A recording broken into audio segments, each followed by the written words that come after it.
একটু সহায়তা করুন। জোর করে হাত মুচড়িয়ে টাকা পয়সা আদায় করেন না, কিন্তু যতটুকু আপনাদের দেনা থাকে সেটা আপনারা পরিশোধ করুন। এবং সেই সঙ্গে আমরা আশ্বস্ত করি যে দেনা পরিশোধ করতে হলে কোনো রকম বেআইনি বা অযৌক্তিক কোনো চাহিদা আপনাদের করা হবে না।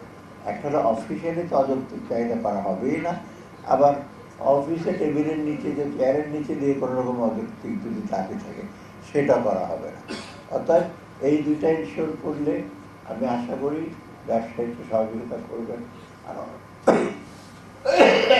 অনেক সময় হয় কি আমাদের দেশে বেশিরভাগ পৃথিবীর সব দিকে ব্যবসায়ীরা বলেন ট্যাক্স এত দিচ্ছি, কম দিলে হবে না, সেটা স্বাভাবিক যৌক্তিক, প্রফিট করতে গেলে চাইবে।